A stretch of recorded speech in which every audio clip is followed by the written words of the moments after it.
The discovery of a strange gas in its atmosphere puts the planet into the realm of a perhaps inhabited world, a researcher says.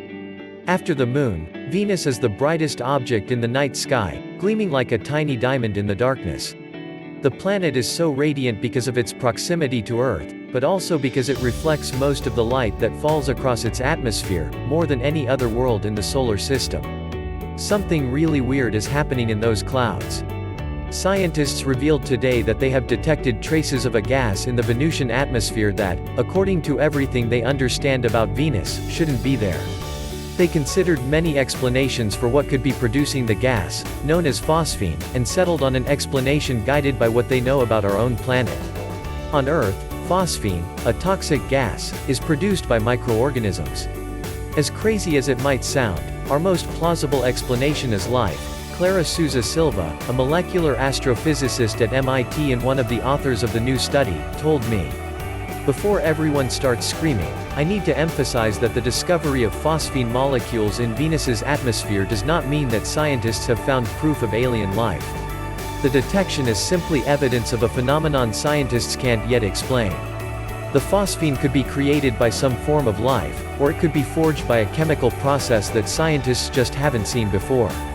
Either way, Venus, a world with a reputation for being hot and hellish, just became one of the most intriguing, and closest, spots in the universe for investigating the question of whether life exists beyond Earth. A NASA rover is currently on its way to Mars to look for signs of life, but the robot is designed to find long-dead microbes, preserved in the rusty soil for billions of years.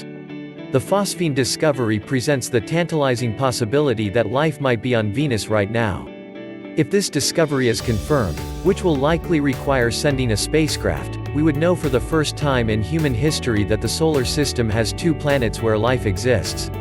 In a cosmic sense, we wouldn't be alone anymore. At this moment, there are no spacecraft around Venus, and no rovers on its surface, which would melt them within minutes. The story of this discovery began on Earth, where Jane Greaves, an astronomer at Cardiff University in Wales, had read scientific papers positing that, if you were an alien astronomer looking at Earth from afar, phosphine could be a biosignature for our planet. She decided to test the idea out on Venus, which is similar in size and mass, using a ground-based telescope in Hawaii to observe the planet for just a few hours, almost on a whim. I wasn't really expecting that we'd detect anything, Greaves told me.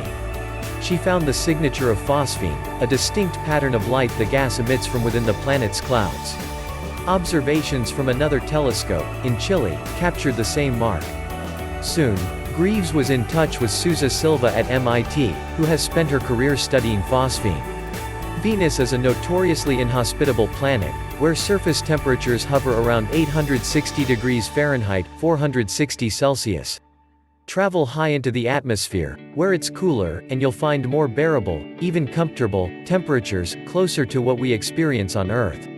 This is where the telescopes detected the signature of phosphine. But Venus's atmosphere is so acidic, with clouds made of droplets of sulfuric acid, that any phosphine would be quickly zapped. For the gas to stick around, something must replenish the supply. Until now, phosphine has been detected only on 3 other worlds in the solar system. On Earth, it is found in swamps and marshlands, and in the intestines of some animals. On Jupiter and Saturn, the gas is forged within the planet's violent storms, under extreme conditions that aren't known to exist anywhere else. Souza Silva and the other researchers mimicked similar processes on Venus using computer simulations. They sent jolts of lightning coursing through the atmosphere and meteorites crashing through the clouds. They simulated the scraping of crust against crust, even though Venus doesn't have plate tectonics, because they couldn't think of anything else that could produce enough energy to force phosphine into existence. The researchers managed to produce phosphine in these scenarios in tiny amounts, not enough to be detected from Earth.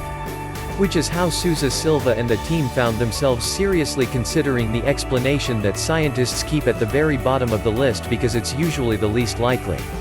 As the saying goes, extraordinary claims require extraordinary evidence. I'm skeptical, Souza Silva said. I hope that the whole scientific community is just as skeptical, and I invite them to come and prove me wrong, because we're at the end of our expertise. Several scientists who specialize in Venus, and who were not involved in the new research, say the findings are compelling. Like Sousa Silva, they are skeptical. Some point out that, after more observations, the signature of phosphine could turn out to be the trademark of another molecule. Astronomers are the first to doubt data that hint at life, but this time, they seemed willing to entertain the possibility. This discovery is now putting Venus into the realm of a perhaps inhabited world, says Martha Gilmore, a planetary geologist at Wesleyan University who has proposed a robotic mission to study Venus in depth. The idea that life might reside in Venusian clouds has been floating around in the astronomy community for decades. Carl Sagan, the astronomer who popularized the "extraordinary claims" mantra, explored the concept in a 1963 paper with the biophysicist Harold Morowitz. Before Venus became a planet-sized furnace, it was a watery world, covered in oceans that flowed for billions of years, as habitable as the seas of Earth. As the atmosphere swelled with heat-trapping gases and water evaporated into space, life forms on the surface, forced to adapt, could have escaped into the skies. If life indeed resides in Venus's atmosphere, it might be the last remnant of a wrecked biosphere.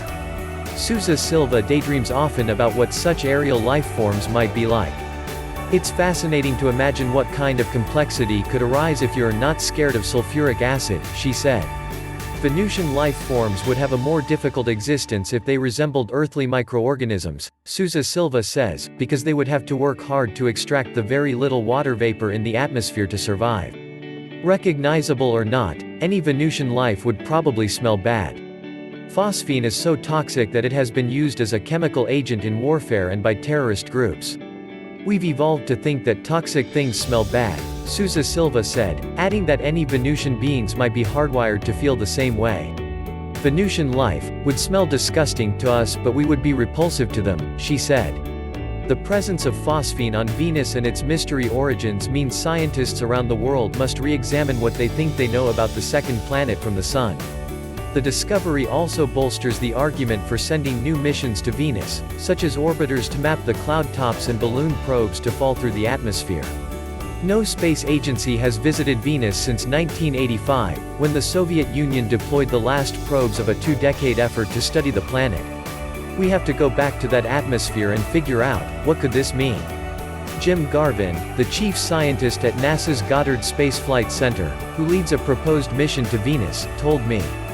Even with spacecraft on site, the mystery of phosphine might not be easily solved.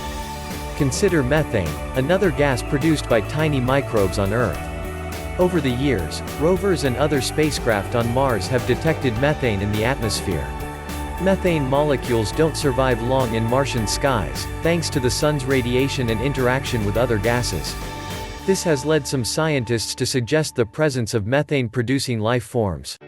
But natural, boring interactions between rock and water can also produce the gas, and the spikes could be puffs of molecules, formed billions of years ago, rising through new cracks in the ground.